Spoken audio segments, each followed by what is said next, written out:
Because I think Max knows the rule book, and he's like, wait, technically I was there, according to the rules as they are and he was, you know. So you think Max is right to be pissed? Yes. I think I would be pissed. How does it feel that the best Italian driver in a very long time is actually Australian? Oh, wow. That's deep. Hamilton's gap to Leclerc is cause for concern. Wow, it's a difficult one. Guess what? The next race he's back and puts it on P1 and finishes second in the race after getting an unjust penalty.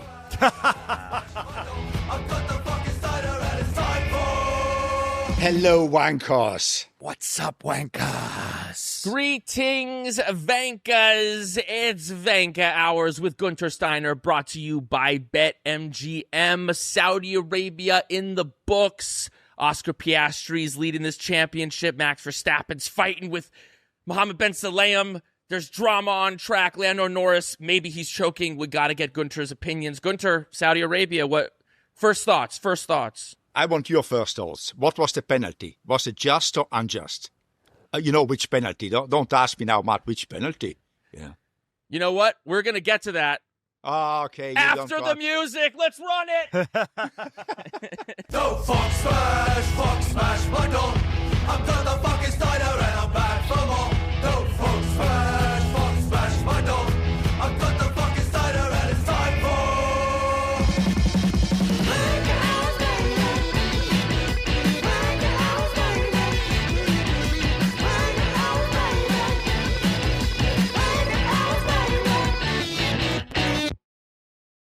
And we're back. All right, yes. 5-second penalty. Matt, what do you think? Oh, well, Guenther kicking the can over to us. Okay, let's see. I think the penalty was deserved. Max Verstappen got a taste of his own medicine. You know, Oscar was ahead going in, and he was in the inside car. The outside car, according to the rules, makes you a second-class citizen if you're behind. So he had the right of way. It was his corner. You are so unimpressed. Look, you have what we call a fabissinapunum. I already know you don't like what I'm saying, and but you're wrong. You're wrong. According to the rules that Max helped write, he had to get the place back. Oscar was ahead going into the corner. Max let go of the brakes, but Oscar let go more. Yeah, I mean, we'll let you get to. I'm with him. I think that. You're ganging up against me now. Yeah. Well, if Max was ahead, if Max was ahead of Oscar at the apex, it's because he was just plowing through the entire corner. So yeah, like anyone could technically be ahead of someone else at the quote unquote apex if they're not planning on braking. As Oscar got ahead of him, he was there. Seemed like his corner. Max cut the corner, and I think that they should make that penalty more than 5 seconds, so he would have been forced to give the place back, and then he could have maybe got him on the restart. I think it actually maybe screwed up his race in the long run. But you must disagree, Guenther. What do you think? Absolutely. So you mentioned it. Why was it 5 and not 10 seconds? I want your opinion here. You know, yeah. Because mitigating circumstances, first lap incident, sort of shit, right?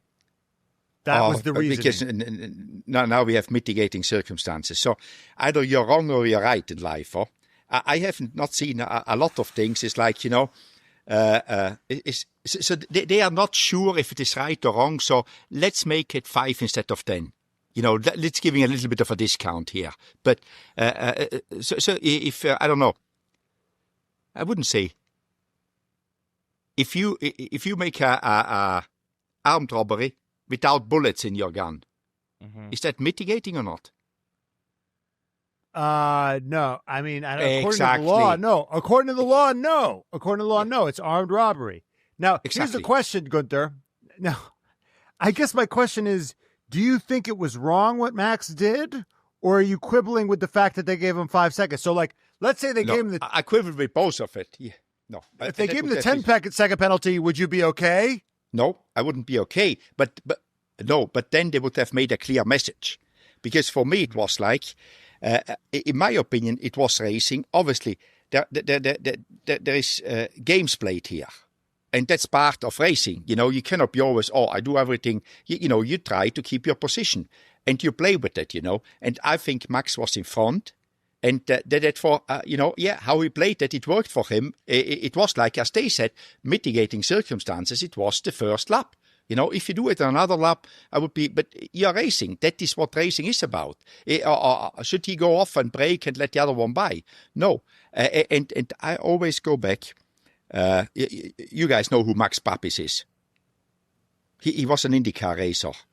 He was an IndyCar racer, Max, and he's now a steward in IndyCar. And a few years ago, when we had one of this, when I was not happy with the stewards, and Max is a friend, and he's the uncle of Pietro Fittipaldi, by the way, as well. So he lives here, and Max is a little bit of a, he's called Mad Max.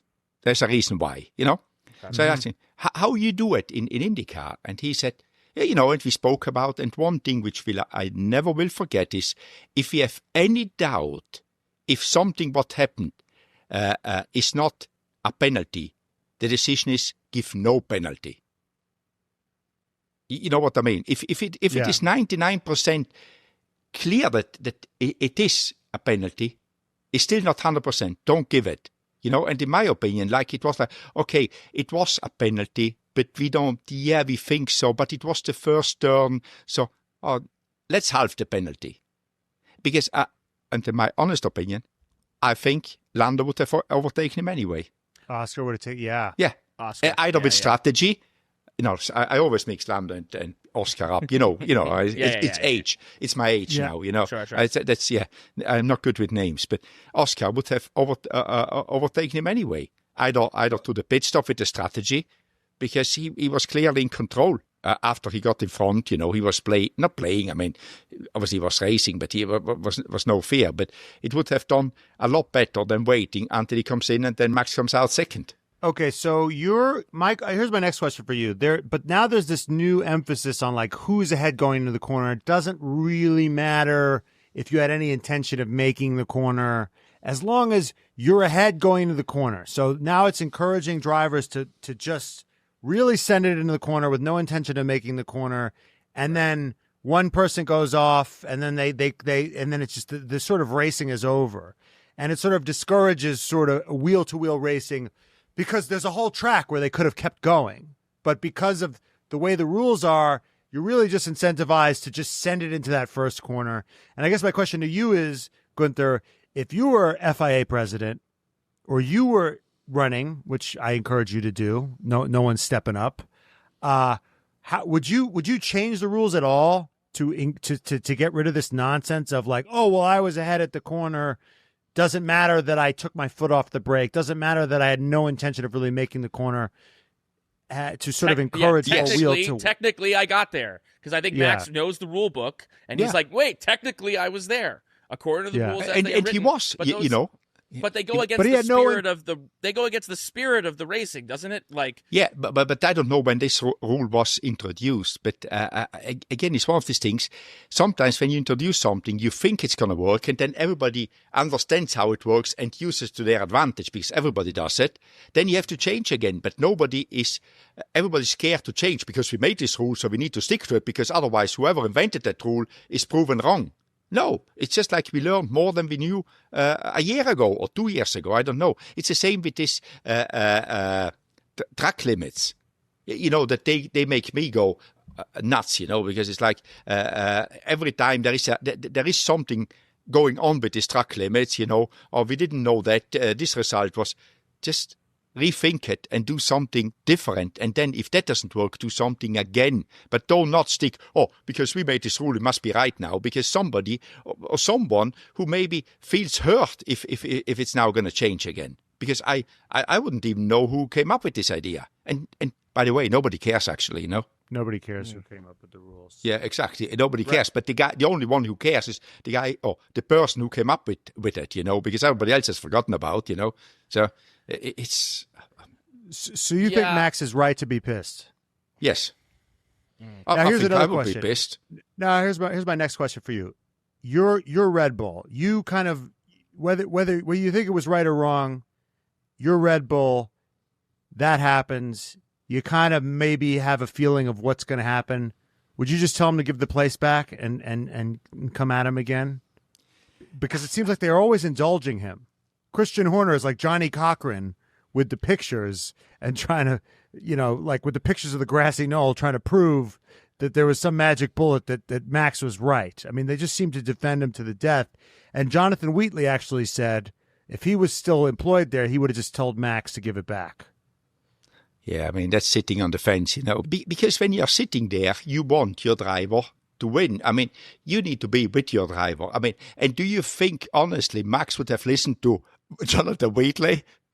I mean, I can tell you that answer, it's like, dude, just, like he told Crofty, you go and be a journalist, focus on that one, Right. So, don't worry about this. Yeah. Okay, interesting. I was not expecting you to come in hot like this. So I guess if I can hear you correctly, is that like you all take umbrage with? You think Max is right to be pissed, but you also take umbrage with the fact that like there's a wishy-washiness from F1 side. It's like it's always trying to be polite. Don't upset anybody. I mean, a judge, if he's sitting there, obviously, if he give someone a sentence of a lifelong sentence, without parole, and he knows that the guy is not going to be happy with him, but that's his job. I'm sorry. Right.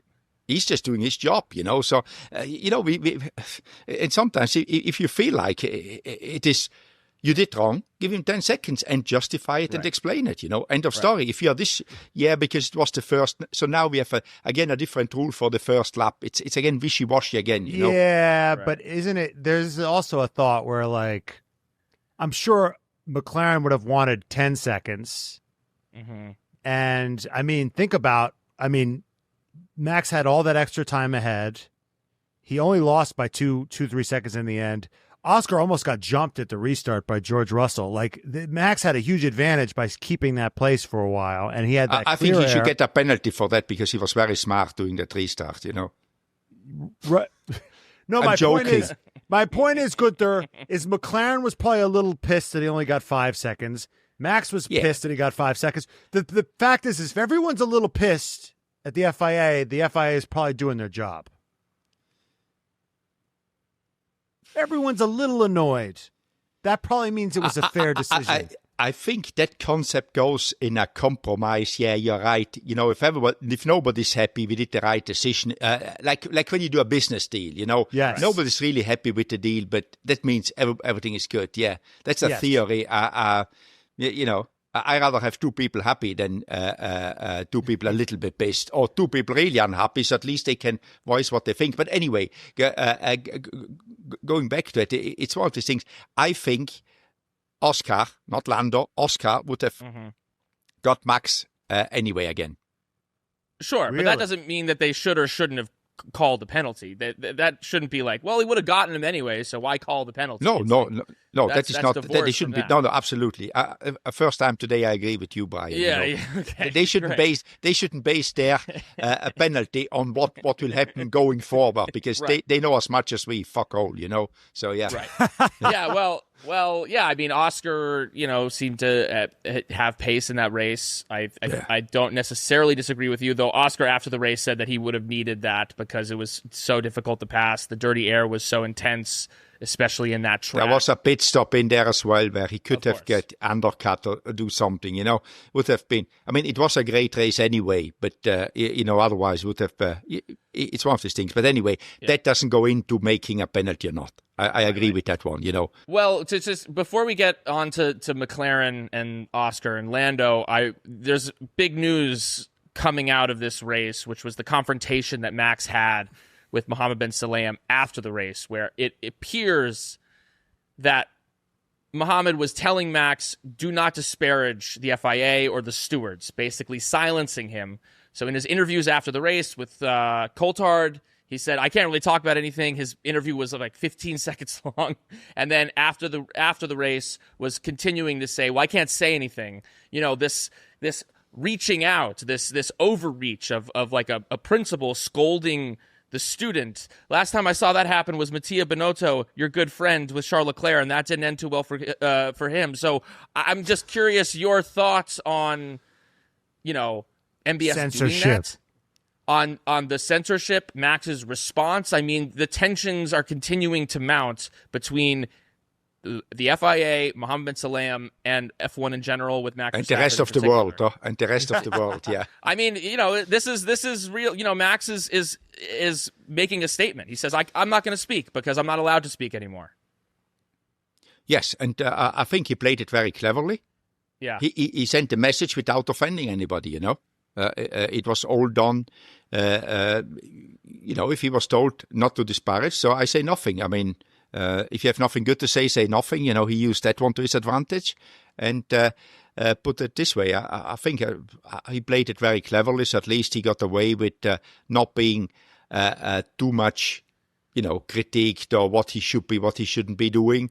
So, it's one of these things. Obviously, he shook bin Salem's hand on the podium. We all saw that one, so I think he cooled a little bit down by then. But obviously, he wasn't happy, and I guess he's still not really happy about it. But, it's this is what it is in the moment. How many podiums? Maybe we get a custom prop bet for BetMGM, Guenther. How many podiums do you think Mohammed bin Salem is going to be on? 6, 7? How many podiums? Going forward, or how you mean? Total. I think he's been on 2 or 3 already. No, he's been on. Whenever he's at the race, he's always there. He gives the medal, the Olympic medal, to the winner. But if he's attending a race, he's always on the podium, as far as I know. Right. I'm not keeping such a close look on Mohammed. Was Jean Todt doing that? Was Jean Todt doing that in his day? No, there was no Olympic medal. That was invented by Mohammed. So let me to go on the podium. Come on, wait. The guy loves attention. The guy loves attention. So you mean to tell me that the medal was invented just so he could put it on the winner? I wouldn't go this far because for sure, if you ask Mohammed, he would be a different opinion. But the medal was invented because I think the medal was invented because the driver didn't get anything from the FIA because the trophies are coming from FOM. So he wanted to reward the drivers, the winning driver, with the medal coming from the FIA, that they appreciate what he did. The Olympic medal, I call it. Right. It's about this big. I think the drivers would appreciate something else from the FIA. The big check. There's a few other things I think the drivers would appreciate more than a medal from the FIA. Yeah. Maybe some clarity with the rules and with some permanent stewards. Just a few thoughts there, and the ability to express themselves freely, and the ability to express themselves, and to be able to go to the toilet without having to spend $20,000. But here's the medal. Here's the medal, guys. Yeah, guys. And wear the it's underwear all they good. want You to got wear. the medal. It's all good. And keep a wedding ring on if they want to. There's a few things that they might appreciate a little bit more than that. Yeah. Vankahs, this episode is brought to you by BetMGM. Come see what's new at BetMGM. Score bigger when you win with boost tokens, odd boost tokens, and more. Even if your bet doesn't hit, we've got you covered with no sweat tokens. Sign up with BetMGM today and you'll have access to countless betting options, including new look, same game parlays, teasers, live bets, and so much more. Take advantage of these offerings and be sure to use the bonus code DADDY when signing up to receive up to $1,500 in bonus bets if your first bet loses. This is an exciting season. Oscar Piastri, Lando Norris, who's going to finish? Who's going to win each race? Where's Yuki Tsunoda going to wind up? You can bet on all this with BetMGM, so do it today. Use the bonus code DADDY when signing up, and again, receive up to $1,500 in bonus bets if your first bet loses. See you out there, Vegas. Gambling problem? Call 1-800-GAMBLER. Available in the U.S. Call 877-8-HOPE-NY or text HOPE-NY 467-369 for New York. Call 1-800-327-5050 for Massachusetts. 21 and over only. Please gamble responsibly. Call 1-800-NEXT-STEP for Arizona. 1-800-BETS-OFF for Iowa. 1-800-981-0023 for Puerto Rico. First bet offer for new customers only. Subject to eligibility requirements. Bonus bets are non-withdrawable. In partnership with Kansas Crossing Casino and Hotel. See BetMGM.com for terms. U.S. promotional offers not available in New York, Nevada, Ontario, or Puerto Rico. All right, let's shift over to McLaren.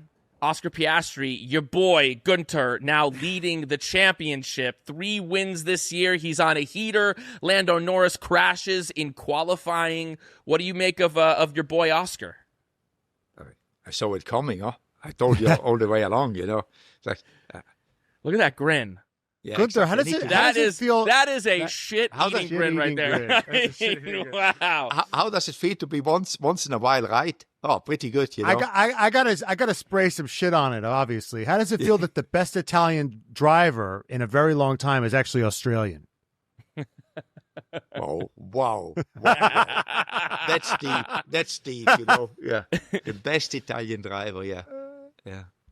Hey, you're right. What can I say? Talk a little bit about, he's in his third year.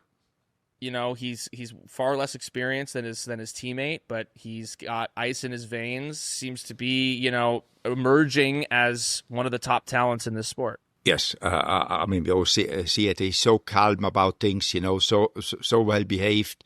There is nothing which seems to unsettle him. If he finishes seconds, he's not happy, but he's not throwing the toys out. It's like very mature. I mean, and that's what I always said, because talent-wise, I think they're equal.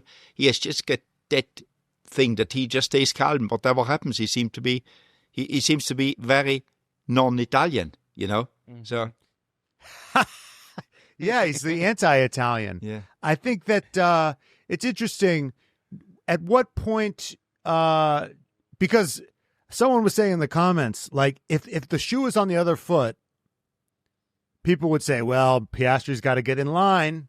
Piastri's got to get in line." It's, when Lando started to eke out a lead, people were saying last year Piastri had to get in line.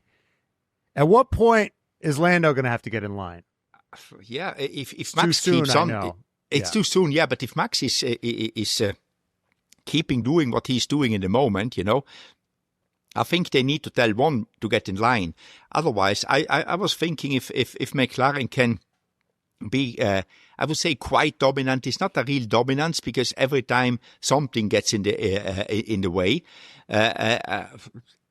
if they're not threatened by anybody else, I think Zach lets them go. To the end. That's my opinion. But if Max comes close, I think after the summer break, there will be Lando get in line. Mm. Well, let's speak a little bit about Lando, because you just talked about all of Oscar's, all virtues. Greatness. All of his virtues. His non-Italian virtues. Yeah, that were beaten that's out right. of him On the in other side of the Australia. coin, there's a very Italian Belgian kid who is, "Oh no, why is this happening to me?" Is that good? Was that good, Guenther? Was that offensive? No, it was not offensive. You couldn't defend anybody, Oscar wins last week. Pressure's on Lando to perform. Bins it in his first fast lap of Q3. I mean, he has this recovery drive, but still, in terms of the Sloppy. mental game, in terms of the mental warfare that's happening between those two drivers and the best car on the grid, a very bad weekend for Lando. Yes. I mean, because as I said before, in the race, he showed what he's able to do. Driving a car, he's very good, but he makes these mistakes, and I think he knows himself. I mean, he was his biggest critic himself, saying that he messed it up, So, but, I think it's evident now. Last year he had the problems with the starts a few times, where it was like getting to him that he couldn't start properly.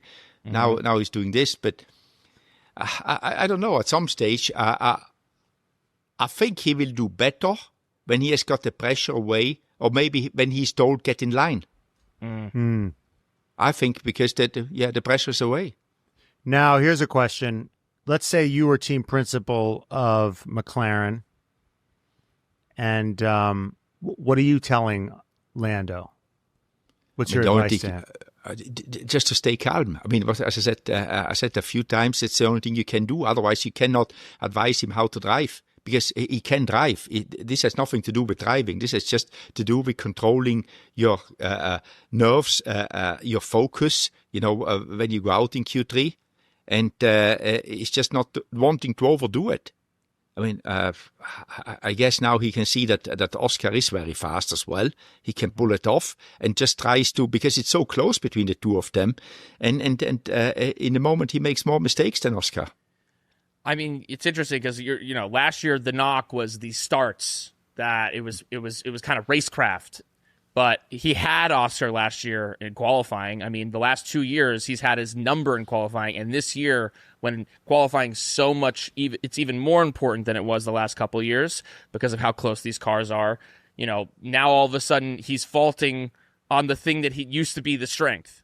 Yeah, because he can see that Oscar catched up with him, and he needs to give this little bit extra and makes these small mistakes, which are very costly. But I think the qualifying thing is a bit of a false flag.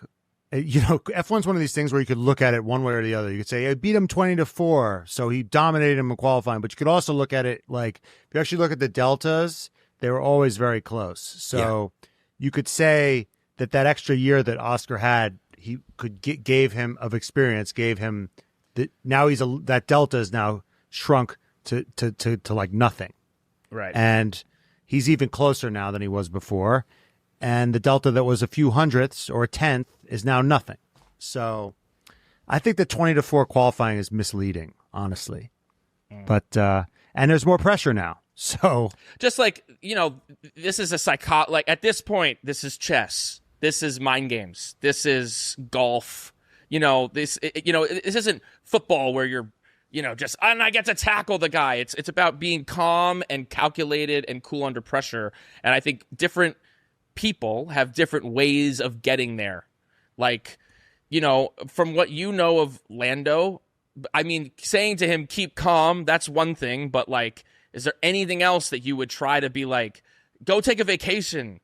Like, turn off your phone, get social media off your phone. I mean, like, what would you try to tell him for him to get out of his own way? I mean, Zach Brown has raised this kid from his like early days of karting, and now this other kid who he's less attached to is coming in and picking his pocket. Like, how would you get Lando out of his own head besides just, come on, keep calm?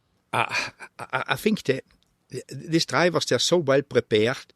They know what it is about. You cannot tell them anything at this level anymore because, the thing is what we said, what you guys said before, because it's so close together. And I always say, talent-wise, they are equal, and you cannot tell somebody, be more confident, make less mistakes. Yeah, you can tell him, but it wouldn't mean anything. I don't know. You cannot.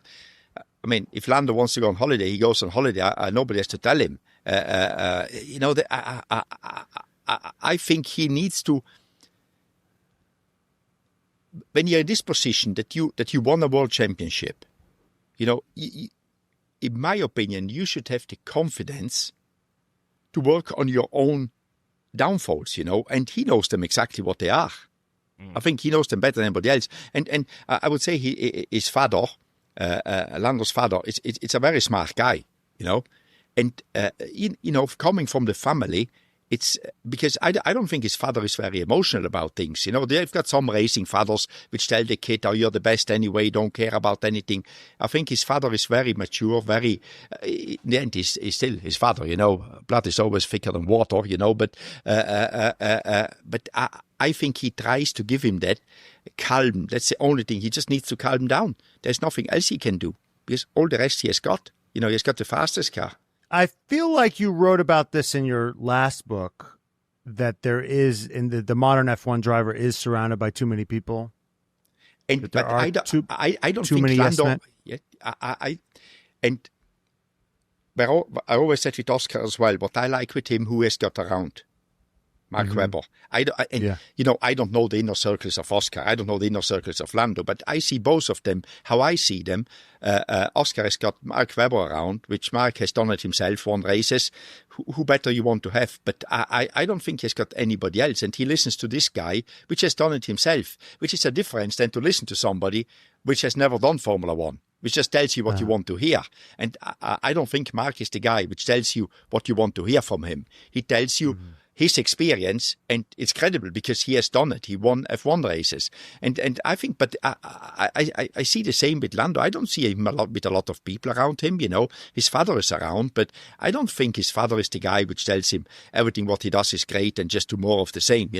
It's like, but, we all have when it is so close together because. They are performing at the same level. It's just, I don't think there is nothing there, but you can actually tell somebody that is the last bit to be the best of the best, to have this confidence. Look at Max Verstappen. You can put whoever you want beside him in the Red Bull. But he doesn't care. It doesn't do anything to him. Well, I think what I'm hearing from you a little bit, Guenther, also, though, is that maybe Lando needs a mentor, that Oscar has Mark in his corner. And after the race, Max was even talking about, he was complimenting Oscar. He said, I think with Mark by his side, he's helping him a lot. It's great. People learn from their own careers. That's what I had with my dad, and Mark is advising Oscar. At the end of the day, Oscar's using his talent, and that's great to see. I mean, it seems like they've, the recipe for the two guys kind of right now, who it seems like are actually in the midst of this championship, is that they've learned from the mistakes of the mentors in their life. And it doesn't feel like right now, I'm like, who does Lando have? Who's Lando's, guy who was in that position who couldn't get to the top of the mountain, and but it doesn't seem like he has that right now. Well, in many ways, it's Zach Brown, but that's a bit of a conflict because Zach Brown is also running the team. And he's not a but he's Zach not a Brown has racer got like a full-time job. He's got a full-time job as well. Right. And Zach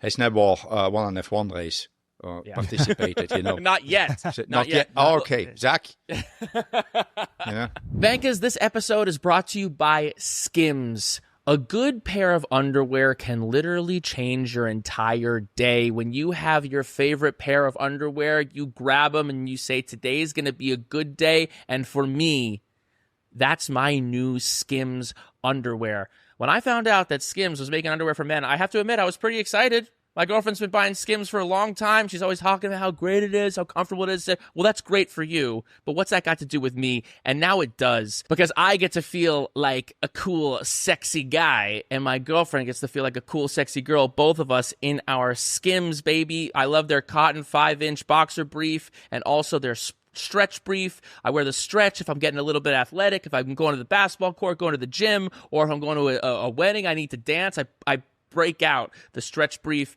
and the cotton 5-inch, better for just a night in. You're always going to be comfortable wearing your Skims. So shop Skims Men's at skims.com and Skims stores and let them know that we sent you. After you place your order, select podcast in the survey and select our show in the drop-down menu that follows. Skims is the official underwear partner of the NBA, WNBA, and USA Basketball. And Vankah Hours, what an amazing company that they keep. Good for the WNBA, NBA, and USA Basketball to also be associated with us. Anyway, get your Skims underwear. All right, guys, we're here to talk about our favorite sponsor, Dollar Shave Club. It's no surprise that facial hair is personal. It grows on your face. We all grow it, shave it, style it differently, and we think that's pretty fucking great. It all makes us more interesting. That's why in this club, we make the razors and you make the rules, baby. That's right. I'm not going to lie. I thought the Dollar Shave Club just made razors, but they do so much more than that. Whether you're going smooth shaven or maintaining a beard, Dollar Shave Club offers shave and grooming products that are always high quality and never, ever overpriced. Let me introduce you to some of their top sellers that we're going to make your grooming routine feel like a spa. First up, we got the Dollar Shave Club Series 6 Blade Razor. This isn't just any razor, okay? It's like a mini vacation for your face. With 6 stainless steel blades and vitamin E infused lubricant strip, the razor delivers the closest, most comfortable shave imaginable. It's so comfy, your skin might want to just take a nap afterwards. Plus, the precision trimmer is perfect for those little detail areas because we know how important those are. Also, they have an amazing series of products that prep your skin for your shave and take care of it after. We got the shave butter.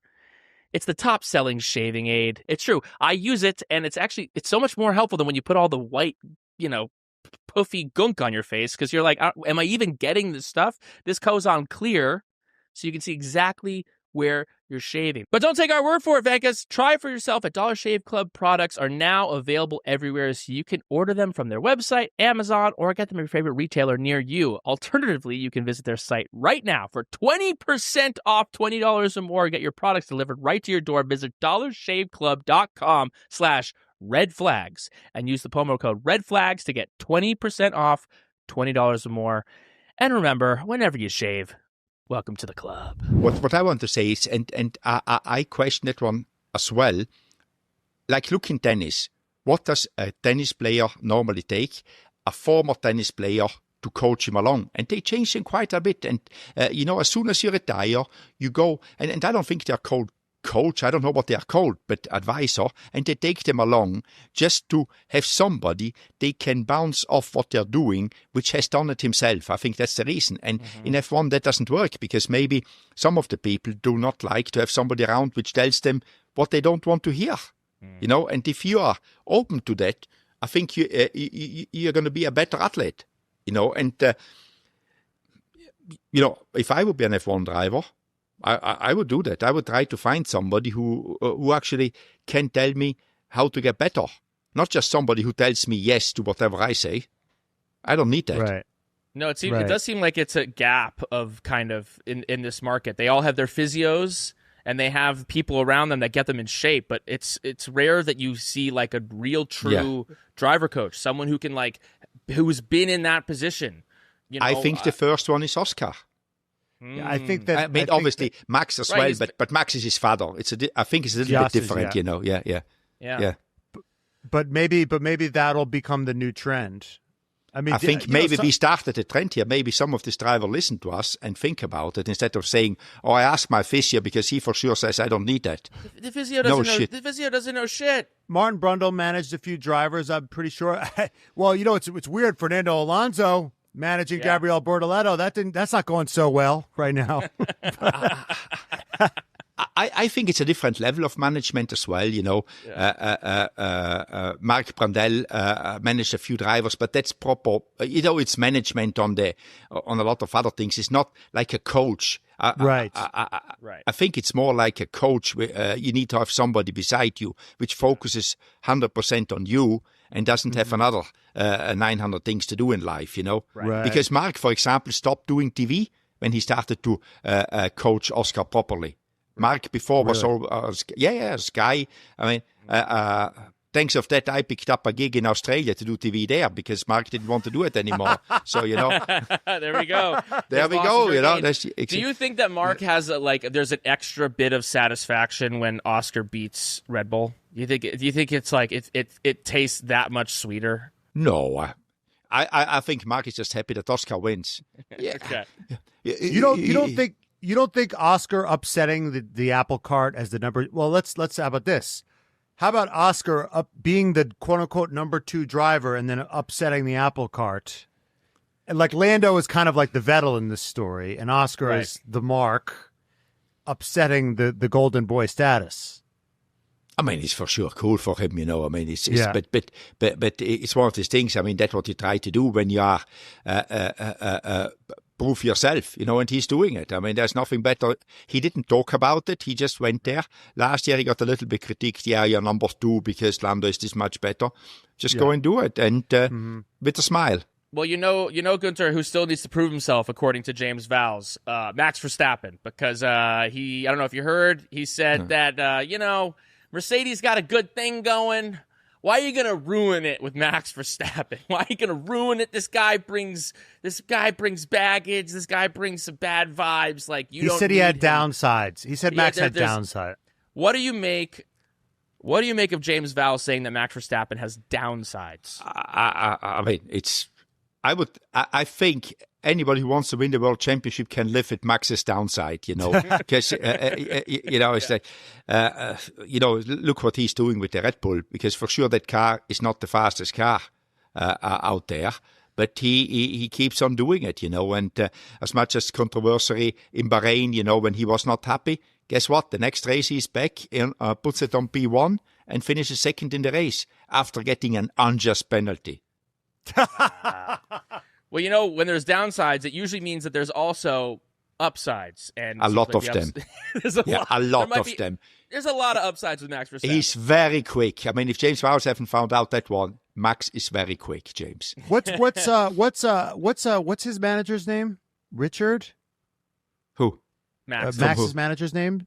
Raymond from Ireland. Raymond. Yeah. So you're telling me that you would totally live with Raymond screaming at you if you got to have Max on your team? Yes. Mm-hmm. Because look what he does. I mean, winning races. I mean, he's now third in the championship, still in distance. Now, what you do with this. A guy like this motivates the rest of the team. Otherwise, Red Bull, after winning so many championships, if you're not in the you know, if you're making results like Lawson had and Tsunoda now is doing, the whole thing falls down. But Max still going out there. That motivates everybody on Monday to come in and work hard, you know. So yeah, as a boss, you have to take Raymond not being happy after Bahrain. No shit, who was happy in Red Bull after Bahrain? And it's also really easy to get complacent after you win that many championships, but Max exactly, isn't complacent. Yeah. Max is not complacent. That is what you want, and that's, again, an upside. I wouldn't see that as a negative, you know. Yeah, he's busting your balls to do better, but I think that helps them. All right, I think we should go to gas or brake. Let's get after it. McLaren will finish 1-2 in the drivers' standings. Gas. You don't think Max Verstappen? No, I think he will be fighting, but he cannot do it because it's just too much. One person can do, you know. I think the McLaren is, in the moment, just a better car. So, and I think now, going forward, people will shift very heavily to 2026 rules, you know. So there is no, I don't expect from Red Bull to have big upgrades or big performance gains anymore. How do you say brake in Italian? Frena. Frena. Frena. Grande frena. Grande frena. 30 frena. Even big Starbucks size. Huge frena. Okay. I don't know how many times, you know, he wins it. He gets pole in Japan. He wins at Japan, and everyone goes, oh, you know, it's one off. It's a very specific track. He gets pole in Saudi Arabia, and it's still with this. Lando Norris is tripping over his own dick. He's a head case. He can't even. He's scared of his own shadow. Okay.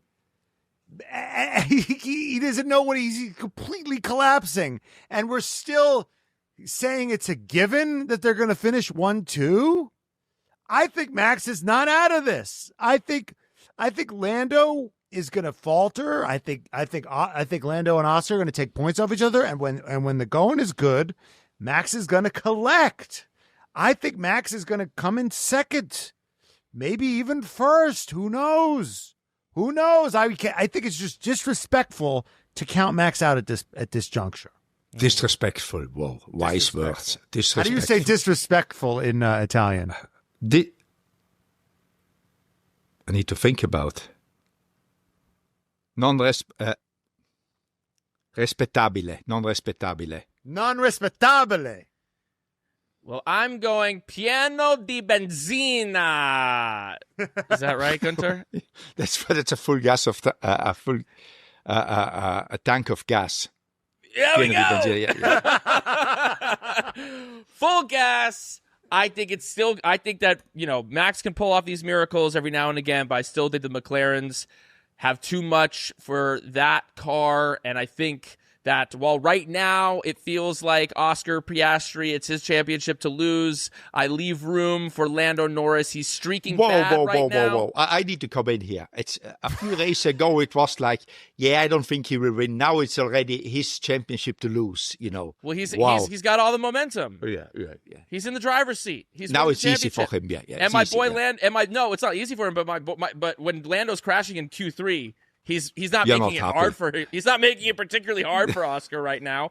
If Lando can maybe get on a streak in a good way, then who knows? But I still think it's going to be McLaren winning this year 1-2 at the end.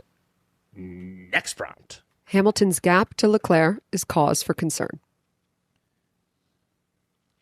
Full gas. It is slowly becoming a concern because I'm more concerned about what he thinks about, you know, when he's asking about where I lose time, and then, geez, you know, it's like, yeah, I mean, you know, the engineer can tell you where you're losing the time, but for sure he cannot make you understand why you're losing it. You know, that's down to you. And the worst thing would be if Lewis is losing his confidence, you know, because then it will be a backwards race. You know, he it is a concern, in my opinion. And obviously they will work on it, and Lewis will be the first one to work on it. How they get out, I have no idea. I think full break. Full break. Nobody cares. Yeah. I think he's a little bit old. I think it's like my dad with the Hulu. It's just going to take him a little bit longer to figure it out.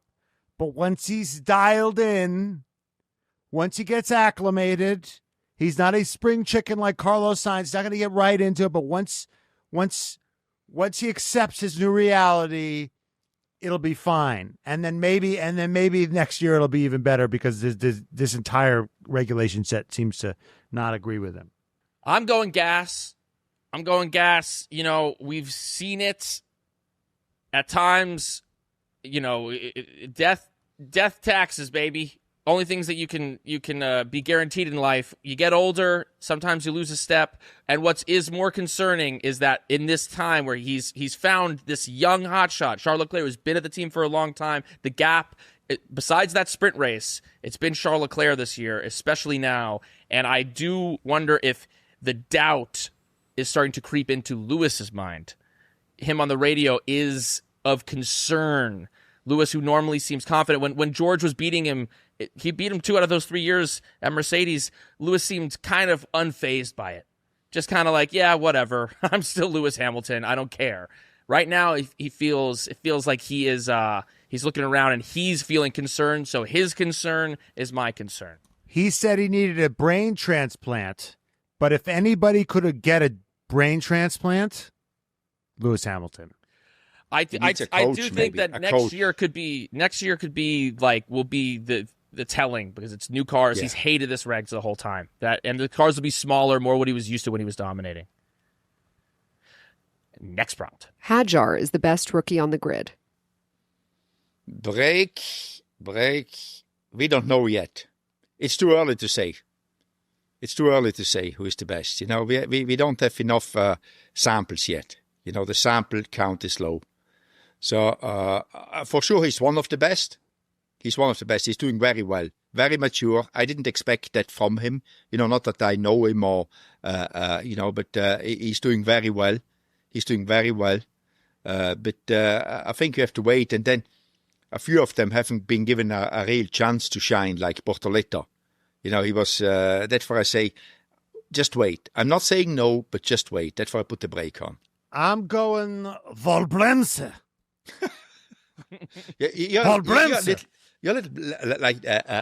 like a language master. Yes. Yeah. Yes, I know all these different languages. I'm like you, Guenther. Volbremse. I'm going Volbremse. Full brake in German. And the reason I'm going Volbremse is because it's hard. Everybody, the drivers that are getting the most respect, right, are these drivers like Gasly is getting a lot of props. George Russell's getting a lot of props. Hadjar's getting a lot of. It's all sort of against unknown teammates, unknown quantities. I think Hadjar, he's doing very well against a depleted, completely emotionally devastated Lawson, who I think has had his head done in at Red Bull. So we don't really know. I think he's doing well. I don't think he's doing badly. I think Lando Norris should take a look at Mr. Isaac Hadjar.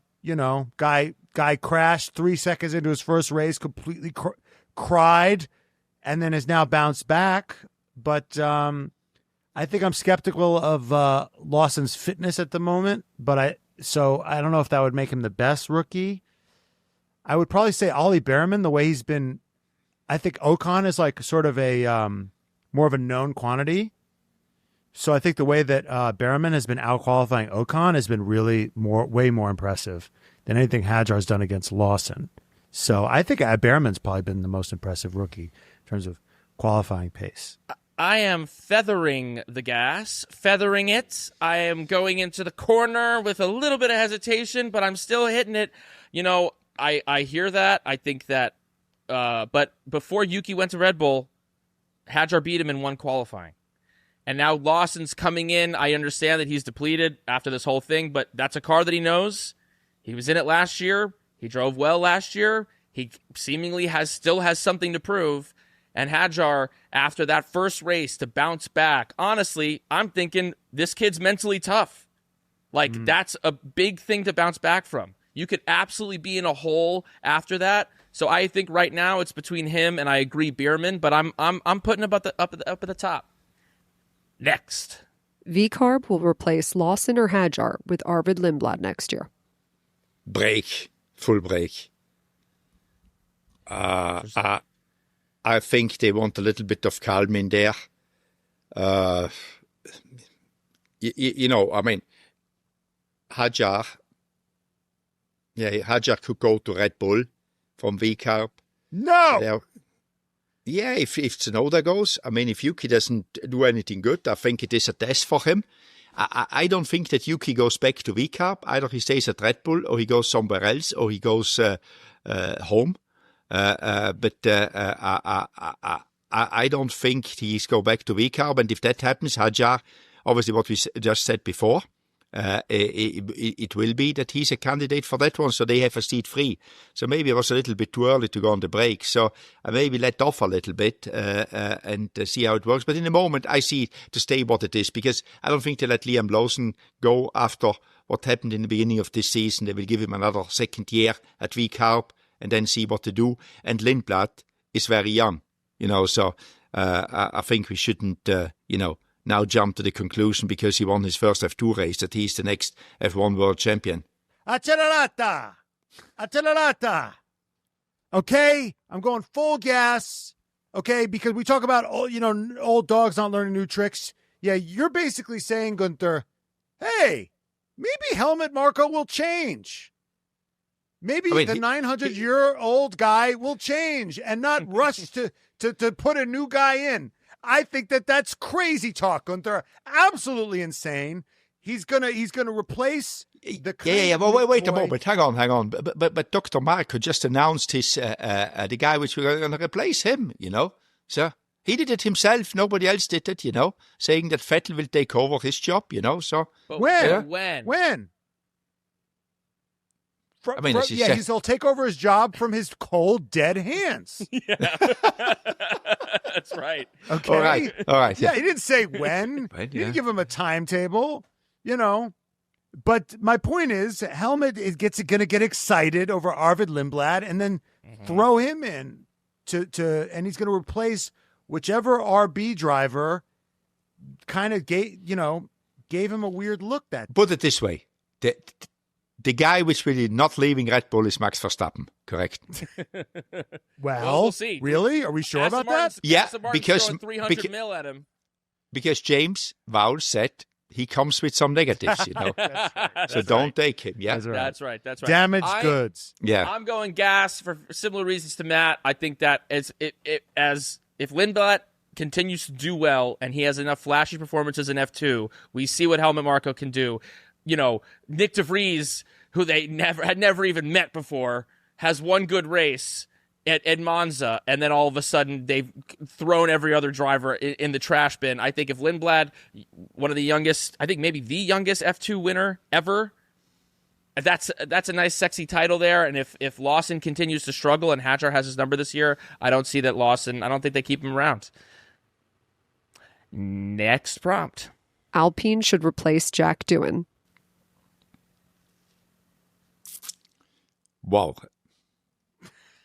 Wow, it's a difficult one. They're in last place right now, Guenther. 6 points. They're tied with Stake. And Jack, I call him Mick now. My name thing. Jack hasn't made any of them 6 points, by the way, just to point that one out. That's right. It was Pierre, yeah. Yeah. Gas after the summer break. If he doesn't do any better there, I think that's what will happen anyway. If Jack doesn't do better, and that's a fair chance, a half a season, and then just say, hey, it doesn't work. The difficulty here is, the Alpine is not a fantastic car, but Pierre Gasly, again, was in Q3. He was going well, and in Q3, not in P10, he was there, so the car is not as bad as we think it is, but it has got its ups and downs. But, and I think Jack knows that he needs to deliver. And Jack sometimes delivers if he just could do it consistently, Because in the race he struggled. In the race Wait a minute. Sorry, I interrupted. Stake has 6 points? Yes. The first They have race the they made same 6 amount of points. points? Yeah. Yes. That's the first race, yeah. That's catastrophic. How the fuck does Alpine have the same amount of points as fucking Stake? That car's not that bad. That's crazy. I got my foot on the gas here. I got my foot light gas. I mean, you can't have a Q3 car and only have 6 points. That's just horrendous. You gotta no points. Jack has no Well, points. yeah, Jack has no points. Yeah. Points, right, exactly. Yeah. You gotta start showing results here. I don't think I think he had undue pressure on him in the beginning. The DRS stuff was troubling. He's also racked up he's not been on the pace, but not too far off the pace. That's the thing. He hasn't been like Liam Lawson at the Red Bull. He's been, he's qualified. He's just missed Q2, Q3. He's been close, but he's had a few repair bills. Yeah, it's tough. It's tough. Yeah. Yeah, I'm going gas. I think we can give him a little bit more time, but right now, I mean, this is $40-something million of a decision potentially. This is a car that should be competing for 5th place, and right now they're tied for 10th. So, I mean, at a certain point, you want to develop a young driver, but I mean, Gasly's had bad luck. They've had, Gasly's putting these great performances that haven't turned out, but he's doing his part. Right now, Jack's not doing his, and I think at a certain point, you got to make that switch. And if you think that Colapinto's going to do better, then financially it behooves you. It's too much money on the table for them not to make a decision if Doohan continues to struggle. Last prompt. Williams will get a podium this year. A break. I don't think that will happen. I mean, the 4 teams are just so much faster, and that 8 cars or that at least 6 cars happen something will not happen. I mean, normally for the midfield, the podium just comes in special circumstance, a lot of crashes or some strange red flag or safety car. But, I mean, the chances that happen some strange red flag situation, but that to happen, that's just sheer luck, and otherwise it's nobody. It will not happen to anybody. The 4 teams are still that little 3-4 tenths faster than anybody else.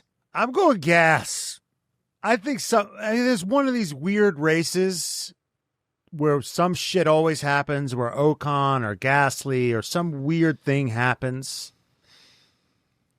Where the Alpines go at it. Remember when the Brazil. Alpines were fucking nowhere and then they got 2 of them on the podium? That was the equivalent of a Williams podium. And there's always a weird thing, and I'll leave it to Carlos Sainz to find his clever ass. Weird thing, yeah. Yeah, if there's something's gonna happen, if there's weird things gonna happen, I trust Carlos Sainz to weasel his way onto that podium. Yeah, I'm going slight gas as well. I think there'll be one race this year that is a wet something, and between those two drivers, Albon and Sainz, I think if there's an opportunity, I trust that they will be ready to get after it. I think they're getting the most out of that car, which you can't say even about the teams that are better than them. The Mercedes, the Ferraris right now, both drivers aren't getting the most out of those cars. So I think with that driver lineup and some wrench spanner being thrown into the works at some point this year, I give them a decent chance of getting one podium this year. We need to do a championship here between us, Jenny needs to write down gas or brake, what we said, and end of the year to see who got most of the things right. Right. Until the end of the year. Some are longer than later, and we take them out. You're on. I don't think you're gonna like the results, Guenther. I think I will.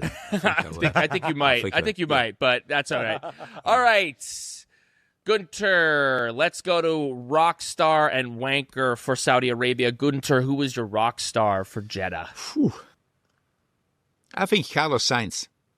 Okay. Because, Oscar and Max, we know, and it wasn't quite clear. But Sainz came back, he cannot beat his teammate. And then what he did in the race as well to pull Alex Albon. So he took home points for Williams was pretty cool to watch, to make sure that they get as many points as possible. So he came back, kept his, wasn't precious about himself, said, let's try to do it, and did it. Do you think that this will be the trend from now on for the rest of the year, that he's figured this car out and he'll ultimately lead that team? No, I think Alex Albon, is a very good driver. So it will be, I think they are almost equal. They get on very well. They will work together as a team. And who is having the better day will be in front. No Leclerc? That would be a candidate as well. But, his qualifying wasn't perfect. It's like that's what the Ferrari can do. But I think what Sainz did was pretty cool. There was quite a lot of criticism already starting. He kept cool, just did his thing, and was best of the rest. Quick question. I have a quick question before we get to Wanker. And this might play into Wanker. But, I remember in your Haas days, you guys would be quick in qualifying. Maybe like Hülkenberg would qualify well, and then you'd be nowhere in the race, and it would always come down to you guys chew through your tires. You'd have good tire maintenance. Now, Ferrari seems to be having the opposite problem, where they have decent race pace, but no quality pace. What does that come down to? I don't know, and I think they don't know really, because race pace normally, if you have got race pace, you can get into qualifying. I guess maybe they cannot get the tire to work for qualifying in the right range. They need more time or something. But that is just an assumption. I have no knowledge about it, but it's as you say, the race pace of Leclerc, especially on the second set of tires, was fantastic. Was very good. But the qualifying, it's just not there yet. But normally, to find qualifying pace is easier than to find race pace. It's not easy, but easier if you have to pick between the two of them. And then in a race pace, it's always good to have, because you can move your way forward and the points you get in the race. So, as we all know, but I don't know what's happening with the Ferrari. What would you this year? It feels like maybe some years you would choose one over the other, based off how the track is going, how the cars have developed. Like, is this a year that you might say, hey, let's optimize for qualifying and we'll figure out race stuff? Or no, race stuff is always, because the points you make on race priority. days, it takes priority. Yeah, but but the tires seem to last forever anyway, and the it has changed a lot. Yeah, it has changed a lot this year. It's the tires in some races. You could do the whole race with the tires, because I think the cars have become so good, so they slide a lot less and use the tire a lot less. So everybody was surprised by that in a few races already. You got to call your buddies at Pirelli and say, hey, make the tires worse, please. Make them worse. Yeah, that's always the thing. If they make them worse, there's complaint. They're not good enough. If they're good, they say the tire is too good. There is no degradation. There's no degradation. What should we do? It's a thankless job. It's a thankless job making the tires, isn't it? Thanks God Mario has got that job and not me. That's right. That's right. All right, Guenther, who was your Wanker for Saudi Arabia? Difficult. Help me out a little bit here. Help me out. We got the timing tower. We got the FIA. We cannot give it every time the FIA. Otherwise they take our passes away. You give it Pierre Gasly for crashing. Gasly kind of ruined his race. You could give it to Lando for crashing in qualifying. But then he did a good race. There was nobody really outstanding. But do you think that Lando could have gotten to third, maybe, if he was on Leclerc's tail, and I think at that one point he got caught up trying to overtake Lewis at the wrong part of the track. He was dicking around with Lewis. Three laps he was dicking around with Lewis. They were losing time on that. That who knows that second and a half that he was like passing Lewis at the wrong time of the track. Then all of a sudden he's not able to get to third. So maybe there was an opportunity. I think you're right. And maybe it motivates him to come back stronger. The wanker of the week is Lando Norris. That's right. And it's to build him up. To build him up, not to take him down. He almost blew his pit stop. He locked up. He was close to that line. It was not. It was a little bit all over the place. Yeah, he still ended up fourth, but hey, That's pretty good for a wanker, huh? Finishing fourth in F1 race. Pretty good. Yeah. That's pretty good. All right, Guenther, Miami is coming up. Do you have any Miami celebrities? This is going to be the celebrities are going to be out to play. Do you have any F1 celebrity stories for story time with Steiner story time? Yeah, Miami. The Watt brothers. The football players. You know them. Yeah. JJ. Yeah. They somehow got in contact with Haas. Because they were fans, and then Stuart Morrison, the director of communication, is a big fan of NFL. He invited them and they came along and they scared me. Yeah, you ever seen that's American bread. That's American muscle right there. That's American machine. Yeah, no, they were very nice guys. I mean, but JJ is so big, because they were doing pit stops. They were doing pit stops. Yeah, they were, and they couldn't get into any shirts we had for them because they're so big, But so big muscles, not big like me, fat and old, Yeah, it's like big muscles, yeah. Well, I know in NASCAR, like a lot of the pit crew are all like former football players because it's a lot more physically demanding. It's a way smaller crew.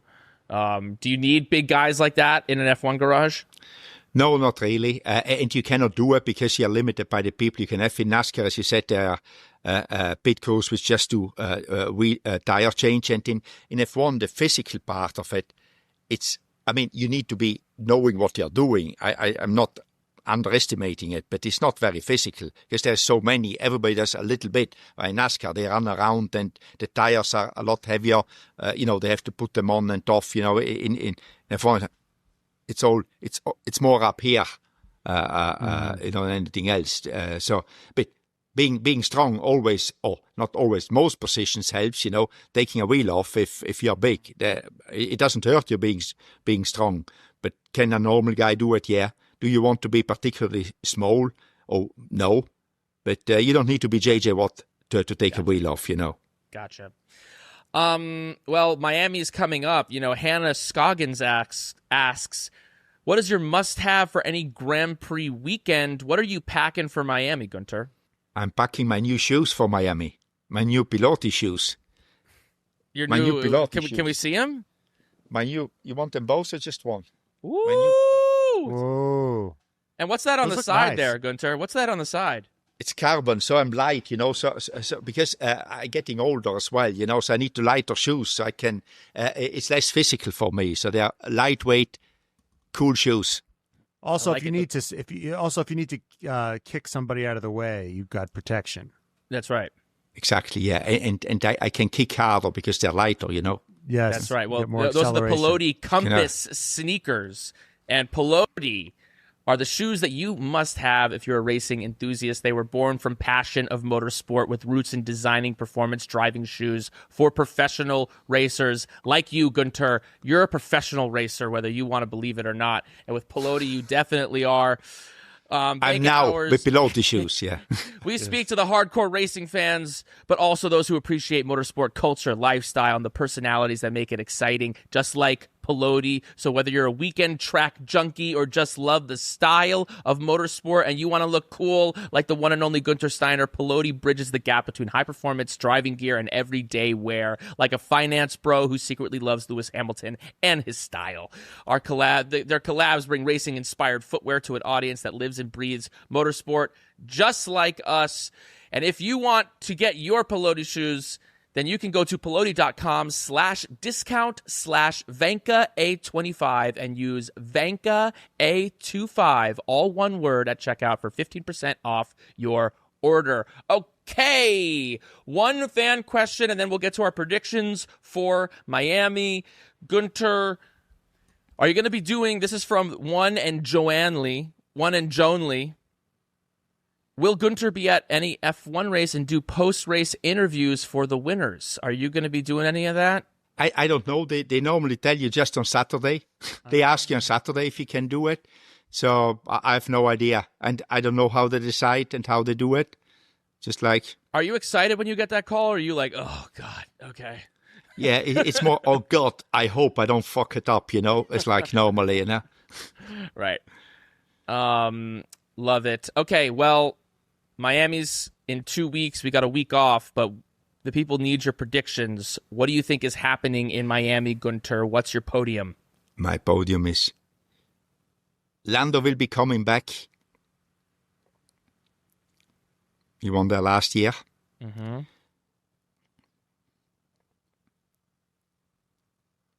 Charles will do some magic second, and Oscar will be third. Wow.